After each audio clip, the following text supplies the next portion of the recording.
हाँ जी, राम राम। कैसे हैं आप सभी? तो आज का वीडियो बहुत ही खास होने वाला है, लास्ट तक देखिएगा। दही से मक्खन, फिर दही से लस्सी, लस्सी से फिर छाछ।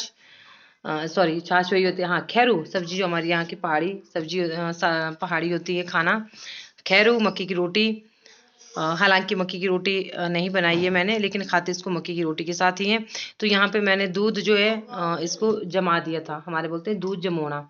और उसमें जामुन डाला था दही का ही, दही का डालते हैं हमारे, जैसे गर्म दूध में वो डाल दिया। तो यहाँ पे ये मैंने लगा दी मशीन, ठीक है। और अभी जो है मैं आगे चलाऊंगी। और पहले इसके नीचे मैंने बिन्ना बनाया था, वो पता नहीं नीचे रखा एक दिन, और निचले वाले कमरों में पता नहीं वो कहाँ चला गया। तो ये देखिए, इसको मैं यहाँ पे लगा दूंगी, हमारा मक्खन निकल जाएगा।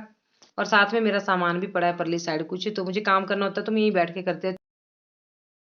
तो ये देखिए मशीन, दही मतलब मक्खन हमारा अलग हो चुका है लस्सी से। तो अभी मैं इसको निकाल लूंगी इस तरह से जो। और पीछे मैंने चूल्हे के ऊपर आगे पानी रखा है, और पीछे मैंने कढ़ाई रखी गर्म होने को। मैंने बनाना भी लस्सी का खैरू। पहले आप देख लीजिए कि ताज़ा मक्खन कैसे गाँव में निकालते हैं। तो पहले घड़े होते थे, मिट्टी के घड़े होते थे पहले के टाइम में। तो उसमें हमने भी एक मशीन, मतलब मैंने भी यहीं पे देखी थी। तो मिट्टी के घड़ों में इतनी टेस्टी लस्सी होती थी वो। पर अब जो मशीनीकरण ने ले ली हर जगह, हर चीज़ की जगह, तो तभी तो ये सारी बीमारियां हर चीज़ हो रही हैं। तो ये देखिए, थोड़ा सा दूध मैंने घर में रखा था एक दिन। तो हम क्या करते हैं, रोज नहीं रखते। ऐसे ही तीसरे चौथे दिन मतलब दूध, मतलब 3-4 किलो घर में रख रखते हैं। और फिर उसमें से कहीं मतलब बच्चों के लिए, कभी बिल्लियां भी है मेरे पास, चिया भी है। तो बस उसमें से थोड़ा जो बचता है उसको जमा देते हैं गर्म करके। इसको मैंने चूल्हे के ऊपर गर्म किया था, वो गर्म जो आपको दूसरे चैनल पे मिलेगा। तो ऐसा ही है, थोड़ा थोड़ा कंटेंट करके मुझे डालना पड़ता है। तो अभी मैंने पानी रखा है आगे वहाँ पे चूल्हे पे गर्म होने के लिए, क्योंकि यहाँ पे फिर पानी गर्म हो जाएगा, बाद में सब्जी बनाऊंगी मैं और चावल बनाऊंगी मैं गैस के ऊपर। तो ये देखिए, ये निकला हमारे। और सबसे पहले जो मैं हमेशा ऐसा करती हूँ, चाय भी बनाती हूँ चूल्हे के ऊपर या मक्खन, तो उसका जो है थोड़ा सा हम अग्नि माँ को देते हैं, क्योंकि इन्हीं से ये दिया हुआ है, इन्होंने ये सब कुछ दिया है। तो ये देखिए, इस तरह से जो है प्योर मक्खन घर में तैयार होता है। तो ये देखिए लस्सी, बिल्कुल गाढ़ी लस्सी, इतनी अच्छी लस्सी थी ना। तो इस दूध को पहले हम गर्म कर लेते हैं। कैसे मैंने गर्म किया था वो मैंने दूसरे चैनल पे बताया था। और थोड़ा सा गर्म जब रह जाता है तो इसमें हम दही डाल देते हैं जमाने, तब बन जाता है दही। या लस्सी डाल दो या दही डाल दो, फिर दही बन जाता है, फिर दही का ये बनता है। तो चलिए अब बना लेते हैं पहाड़ की ट्रेडिशनल फेवरेट, बहुत अच्छी। हर घर में बनता है, चाहे कोई अमीर है चाहे कोई गरीब है, हर घर में ये चीज़ बनती है। और गरीबों के घर में तो ज़्यादा बनती है, क्योंकि ये पशुओं से, दूध से देखो कितना फायदे होते हैं अपने घर के दूध के। ये शानू लस्सी मांग रहा था यहाँ पे। तो मैंने यहाँ पे जो है 3 प्याज कट कर लिए हैं। लहसुन और अदरक को मैं कुंडी में कूट लूंगी। कढ़ाई मैंने गर्म करने रख दी, उसमें मैं तेल डालूंगी। अब मैं आपसे लोगों से एक बात कहना चाहूंगी कि मैं बहुत ही कम सामान में बनाती हूँ चीज़ें। तो आप ये मत सोचिएगा कि मैं आपको सिखा रही हूँ। प्लीज़, अगर आपने अच्छी चीज़ें बनानी सीखनी होगी तो यूट्यूब पे बहुत सारे चैनल है। मैं अपने को बोलूँ कि मुझे इतना अच्छी कुकिंग नहीं आती। वैसे मैं अपने लिए तो मैं कुकिंग की मास्टर हूँ, अपने परिवार के लिए, क्योंकि उनको अच्छा लगता है। लेकिन आप में से बहुत से लोगों को लगता होगा कि एक ही चीज़ डालती रहती है, इसके पास यही होता है। तो हाँ जी, मेरे पास यही होता है, और मैं बहुत खुश रहती हूँ जितनी कम चीज़ों में। तो बल्कि बस थोड़ा सा अपने आराम से डाला जो भी है, और बहुत अच्छी, बहुत टेस्टी बनती है। प्यार से बनाइए, और हंसते हुए बनाइए, मुस्कुराते हुए बनाइए खाना, वो बहुत टेस्टी बनता है, मन लगा के, दिल लगा के। तो यहाँ पे मैंने वही अपने फेवरेट मसाले डाल दिए, जो मेरे फेवरेट मसाले हैं ना। तो मैं आपको सिर्फ दिखा रही हूँ कि हम कम चीज़ों में कैसे गुजारा कर सकते हैं। बाकी ये मत सोचना कि मैं आपको सिखा रही हूँ, ठीक है। तो सीखने के लिए तो यूट्यूब से बहुत से कुकिंग के चैनल भरे पड़े हैं, तो आप वहाँ पे देख सकते हैं। और यहाँ पे मैं अपनी लाइफ शेयर करती हूँ, मेरे पास बहुत सी चीज़ें नहीं भी होती हैं, मैं फिर भी दिखाती हूँ। बस यही मकसद होता है कि खुश रहना होता है। जैसी भी कंडीशन है, जैसी भी परिस्थिति है, रोके कुछ नहीं मिलेगा। तो ये देखिए, यहाँ पे मैंने प्याज भी डाल दिया, अदरक लहसुन सब कुछ डाल दिया मैंने इसमें। अब डालूंगी अदरक लहसुन। अब इसको भूनेंगे हम थोड़ी देर तक। अब देखते रहिए कैसे बनता है खैरू। बहुत ही टेस्टी होता है, बहुत ही अच्छा होता है। तो ये देखिए, प्याज हमारा हो गया है। और ये कढ़ाई जो ना, लोहे की कढ़ाई है मेरी। और पता है कहाँ से निकाली थी मैंने? कूड़े कबाड़ में से फेंक दी थी, कि घर वाले के इसका काम नहीं है घर वालों ने। मैंने इसको धोया, अभी भी साफ नहीं हो रही है ना, पर मैंने इसको अच्छी तरह से धोया। और अभी मैं अपने जो है ना वो निकालूंगी पीतल के बर्तन, मेरे साथ भी आए हैं, मम्मा ने वगैरह दिए थे। तो बस वैसी चीज़ों में, लोहे की चीज़ों में, पीतल की चीज़ों में बहुत अच्छी सब्जी बनती हैं। मिट्टी के बर्तनों में पहले मैंने बहुत से देखे थे दादी अम्मा के टाइम पे, अब कोई नहीं रखता। स्टील ने, एल्युमिनियम ने जगह ली। मेरे पास भी बहुत सारे एल्युमिनियम के, पर मैं उनको ना धीरे धीरे बंद करूंगी अब, जैसे जैसे मतलब आने वाले टाइम पे मैं मिट्टी के, पीतल के, बस ये चीज़ें यूज़ करने वाली हूँ।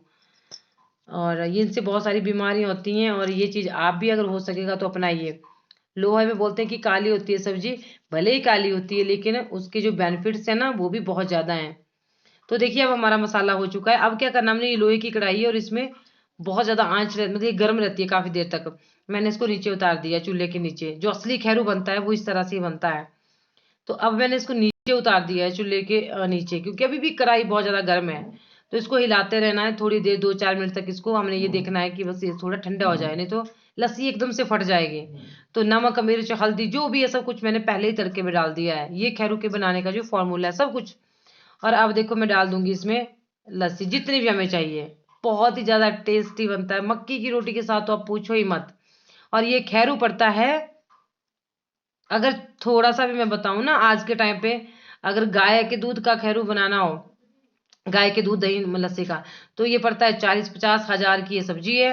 और अगर भैंस के बनाना हो तो 1 लाख का एक खैरू पड़ता है, क्योंकि बिना लस्सी के, बिना दूध के खैरू बन ही नहीं सकता। तो आप अंदाजा लगा सकते हैं कि ये कितना महंगा होता है, कितनी मतलब पशुओं की सेवा करके। तो क्या क्या ये हमें देते हैं, दूध, दही, घी, औषधि देती, मैंने कहा था ना। तो ये बहुत कुछ देती है हमारी गाय माँ, इनकी पूजा करो। तो ये बन गया हमारे 50 हज़ार का खैरू। रख लो आप, 40 का रख लो, चलो 50 भी छोड़ो। ध्यान करना, गौर करना मेरी इस बात पे कि मैं क्यों बोल रही हूँ ये 40 हज़ार की सब्जी है। कितनी भी महंगी सब्जी होगी, ये सबसे ज्यादा महंगी सब्जी है, क्योंकि बहुत बहुत जो है सेवा करनी पड़ती है पशुओं की, तब दूध निकलता है, फिर दही बनता है, फिर लस्सी बनती है, फिर मक्खन बनता है। ये देखिए, बनाइएगा जरूर इस तरह। तो बस यही था वीडियो, जो आज का मेरा वीडियो था वो यही था। और मौसम का मैं बता दूं, बाहर नहीं मैं जा सकती, मुझे एडिटिंग करनी है अभी। मौसम ऐसा ही है जैसे होता है बरसात में, नहीं। और एक और बात मुझे करनी, मैं आपको गाना सुनाऊंगी लास्ट में ढोलकी बजा के। आज देखती हूँ काफी दिनों बाद फिर से बजा रही हूँ। तो एक मैं आपको बात बताती हूँ। एक निखिल लड़का है सिरमौर से, एक अभिनय है हमीरपुर से, हमारे हिमाचल से ये। तो उन बच्चों ने शाम को मेरे को इंस्टा पे इतने अच्छे मैसेज भेजे थे मेल आईडी पे। उन्होंने बोला था कि दीदी, एक तो ना जब कोई दीदी बोलता है ना तो बहुत ज्यादा अच्छा लगता है, इतनी रिस्पेक्ट जब कोई देता है ना। तो उन्होंने बोला था कि हाँ, मैं बोली थी कि बड़ा अच्छी मतलब बहुत खुशी होती है जब कोई इतनी रिस्पेक्ट देता है ना, तो बहुत खुशी होती है कि सच्ची में थैंक यू सो मच। अभी बच्चे ही हैं वो इतने, एक तो फर्स्ट ईयर में पढ़ रहा है, दूसरा भी कुछ ऐसा ही अभिनय भी। उन्होंने इतनी अच्छी बात बोली, फिर मैंने उनको पता, उन्होंने बोला कि दी आपसे इम्प्रेस होके ना हमने भी चैनल स्टार्ट किया, कि हम जैसे फ्री हो गए लॉकडाउन में। मैं सबको बोलती हूँ कि कोशिश कीजिए, क्या पता यूट्यूब पे एक लक चलता है और एक जो है अपना टैलेंट चलता है, अगर मतलब वो होता है। मैं तो बोलती हूँ मेरा तो भाग्य ही साथ दे गया, अदरवाइज मुझे कुछ भी नॉलेज नहीं थी इस चीज के बारे में, ठीक है। और ना ही मेरे पास इतने अच्छे कोई साधन होते थे कि जो है मैं कुछ अच्छा बना के दिखा सकती थी। खैर उस टॉपिक के बारे में हम बाद में बहुत बात करेंगे। आज मैं बस ये बताना चाहूंगी कि सोमवार है आज, भगवान भोलेनाथ का महीना चल रहा है।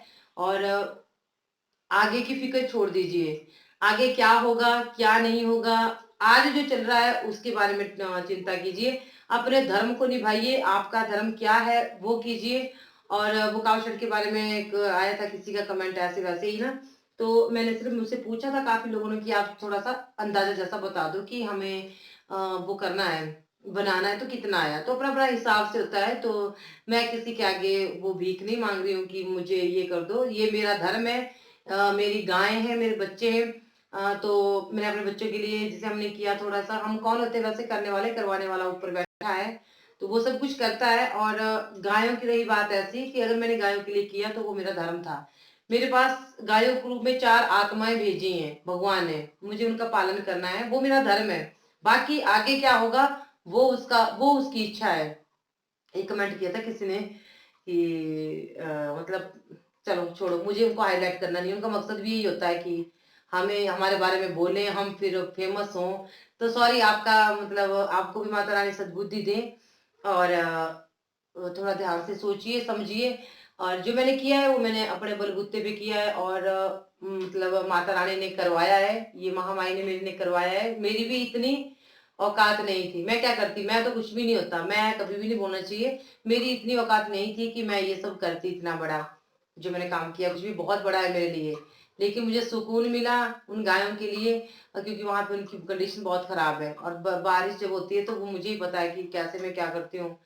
तो और वो मेरे पास भेजी है भगवान ने। बच्चे भी होते हैं छोटे छोटे, उनको भी हम वैसे ही देखते हैं कि वो भी एक आत्माओं के रूप में होते हैं हमारे पास, कि उनका पालन करना है। वो आत्मा होती है ना, एक के पास जब वो बदलती है तो दूसरे के पास चली जाती है, अपना चोला जब बदलती है। तो यही था। आप लोगों का बहुत अच्छा प्यार, बहुत अच्छा सपोर्ट साथ मुझे मिल रहा है। आज मैं अपने चैनल पे ये खैरू जो दिखाया था वो हमारे मतलब ट्रेडिशनल समझ लो आप, जिसको बहुत बहुत ज्यादा चाव के साथ खाते हैं। मक्की की रोटी नहीं थी, मक्की की रोटी नहीं थी क्योंकि मक्की का आटा ही नहीं था, रोटी कहाँ से होगी। बट इसको मक्की की रोटी के साथ ही खाया जाता है, ज्यादा टेस्टी होता है। ये हमने चावल के साथ खा लिया था। और तो उन बच्चों की बात मैं कर रही थी, निखिल और अभिनय, उन्होंने चैनल स्टार्ट किए। सबसे पहले मैं उनको शुभकामनाएं देती हूँ कि बेटा तुम भाई तुम बहुत आगे जाओ। और एक बात उन्होंने मुझे बोली, वो मुझे बहुत मतलब दिल को छू गई मेरे दोनों ने। मैंने बोला मेरी कोई हेल्प चाहिए होगी तो बता देना। तो उन्होंने बोला नहीं दी, हम आप हमारे गुरु हो। मुझे ये नहीं अच्छा लगा, ये घमंड नहीं हुआ मुझे, या मुझे ये हो गया कि मुझे गुरु बोला, नो। मुझे क्या हुआ कि उन्होंने एक और बात बोली इसके आगे कि दी आप हमारी गुरु हो, और हमें आपकी हेल्प नहीं, हमें आपकी एडवाइस चाहिए। मुझे इतनी खुशी हुई वो बात कर, मैं क्या देखो कितने अच्छे बच्चे हैं ना। तो बहुत अच्छा चैनल का उनका वो है, उन्होंने मना, मैं उनको कोई लिंक नहीं दे रही हूँ, सिर्फ मैं बता दिया मैंने। एक का जो है ठाकुर ब्लॉग्स करके, अभी नया नया उन्होंने 5-4 वीडियो डाली है, और एक का पहाड़ी कल्चर एंड लाइफ। तो शुभकामनाएं, मैंने सिर्फ यहाँ पे उनको प्रमोट करने के लिए नहीं बोला है, मैंने उनकी भावनाओं को व्यक्त किया है कि ऐसे भी बच्चे, और हर माँ बाप को अपने बच्चों को ऐसी शिक्षा देनी चाहिए, उनका नाम आगे तक रोशन होता है कि किस तरह के बच्चे हैं। तो उन्होंने जैसे दीदी बोला, मुझे बहुत खुशी होती है, एक सम्मान महसूस होता है, कि इज्जत महसूस होती है कि हमें कोई इस तरह से पुकारता है और इस तरह से हमें बोलता है। तो मैंने उनको यही सोच के मैं तुम्हारी कुछ हेल्प करूंगी। वो कह नहीं दीदी हेल्प नहीं चाहिए, बस हमें बताना हम कहाँ गलती कर रहे हैं। और काफी पढ़े लिखे हैं, फिर भी मुझे दीदी आप हमारे गुरु हो, आपको देख के हम आपकी वीडियो देख के अपना वीडियो बनाते हैं, आपको देख के। सबसे धन्यवाद, इतना इज्जत इतना सम्मान देने के लिए आपको बहुत बहुत धन्यवाद। और आप सभी मुझे ऐसे ही प्यार करते हो, मुझे पता है। शायद मुझे इस बात पे कभी कभी गर्व भी महसूस होता है। मुझे बहुत कम बैड कमेंट आते हैं, बहुत कम बैड कमेंट आते हैं मुझे। और माता रानी नजर बनाए रखे, मेहर बनाए रखे अपनी, और मुझे बस मुझे भी ऐसे ही बनाए रखे, जैसी मैं हूँ आपके लिए वैसी मैं हमेशा रहूं। जैसी मेरी सोच है वो कभी ना बदले। आप लोगों से भी मैं उतना ही प्यार करती हूँ, भले मैं आप लोगों को नहीं देख पाती हूँ, आप लोग मेरे सामने नहीं हो, लेकिन फिर भी आप कितना प्यार करते हो मुझे, तो मुझे भी आपके साथ कहीं ना कहीं अटैचमेंट है बहुत ज्यादा। तो मैं देखो थैंक यू, वो मैं फॉर्मेलिटी नहीं करती वहां पे। हाँ बहुत ज्यादा कमेंट जरूरी होता है, वो मैं बोल देती हूँ। तो मैं यहाँ पे आके बोल देती हूँ कि एक ने मुझे कमेंट किया था, ममता क्या नाम है उनका, कि सौतेली माँ। मुझे नहीं पता उन्होंने क्या सोच के कमेंट किया था, उन्होंने बोला था कि अपनी वीडियो में बताना। तो उन्होंने बोला था कि एक सौतेली माँ नहीं, क्या सगी माँ कभी बुरी नहीं हो सकती। अब मुझे नहीं पता उनके साथ क्या प्रॉब्लम है क्या नहीं है, ये मुझे नहीं पता। तो उन्होंने भी बोला था कि अपने दर्शकों से भी पूछना कि क्या उनका जो क्वेश्चन है, कि बोलते हैं कि जो माँ होती है वो कभी बुरा नहीं कर सकती, क्या ऐसा होता है, और क्या सौतेली माँ हमेशा बुरी होती है। तो प्लीज आप भी कमेंट करके बताइएगा कि क्या वो बात सही है, क्या वो बात। मुझे भी, मैं अगर मैं अपनी राय दूं तो मैं यही बोलूंगी कि ये जरूरी नहीं कि सौतेली माँ हमेशा बुरी होती है, क्योंकि सौतेली माँ दूसरी माँ भगवान श्री कृष्ण की यशोदा थी, और जिनकी असली माँ थी वो देवकी थी। तो उनको यशोदा ने किस तरह से पाला है, उनका नाम जो यशोदा के साथ ही जुड़ता है हमेशा। और आप सभी लोग जानते हैं, दुनिया जानती है, मतलब पूरा संसार जानता है, और हमारे इतिहास गवाए, हमारे ग्रंथ गवाए इस चीज के कि उन्होंने कितना प्यार किया, कैसे उनको पाला था। तो मुझे नहीं पता, मतलब ऐसा ऐसा जरूरी नहीं है। और एक माँ अपने बच्चे के लिए, उसका मेरे पास कोई उदाहरण नहीं है कि वो बुरी होती है। आप लोग मुझे कमेंट करके बताना कि उनको ये उनका जवाब मिल जाएगा। वो काफी दिनों से बोल रही थी कि मुझे पूछना, मैं पढ़ूंगी सबके कमेंट फिर किस किसने क्या क्या बोला, ठीक है। तो चलो छोटा सा 2 लाइन, आज सोमवार है, जय भोलेनाथ की। ओम त्र्यंबकम यजामहे सुगंधि पुष्टिवर्धनम उर्वारुकमिव बंधनात् मृत्युर्मोक्ष्य मामृतात्। तो ये हो गया हमारा मंत्र। और एक और मंत्र बोल देती हूँ मैं। कर्पूर गौरम करुणावतारम संसार सारम भुजगेंद्रहारम सदा वसंतम हृदयारविंदे भवम भवानी सहितं नमामि भवम भवामी सहितं नमामि। भोलेनाथ जी के मंत्र हैं। और चलो एक बस 2 लाइनों का गाना। ओ शिव मेरे बोल अखियां खोल गोरा तेरे सामने खड़ी। ओ शिव मेरे बोल अखियां खोल गोरा तेरे सामने खड़ी। ओ शिव मेरे बोल अखियां खोल गोरा तेरे सामने खड़ी। अखियां नहीं खोलोगे तो सर्प बन जाऊंगी। अखियां नहीं खोलोगे तो सर्प बन जाऊंगी। वो सर्प बन जाऊंगी मैं गले में समाऊंगी। सर्प बन जाऊंगी मैं गले में समाऊंगी। ओ शिव मेरे बोल अखियां खोल गोरा तेरे सामने खड़ी। शिव मेरे बोल अखियां खोल गोरा तेरे सामने खड़ी। अखियां नहीं खोलोगे तो गंगा बन जाऊंगी। अखियां नहीं खोलोगे तो गंगा बन जाऊंगी। वो गंगा बन जाऊंगी मैं जटा में समाऊंगी। गंगा बन जाऊंगी मैं जटा में समाऊंगी। वो शिव मेरे बोल अखियां खोल गोरा तेरे सामने खड़ी। ओ शिव मेरे बोल अखियां खोल गोरा तेरे सामने खड़ी। ओम नमः शिवाय। सावन महीने की हार्दिक शुभकामनाएं। वीडियो बहुत ज्यादा लंबा हो गया है और ठीक है भाई यहीं पे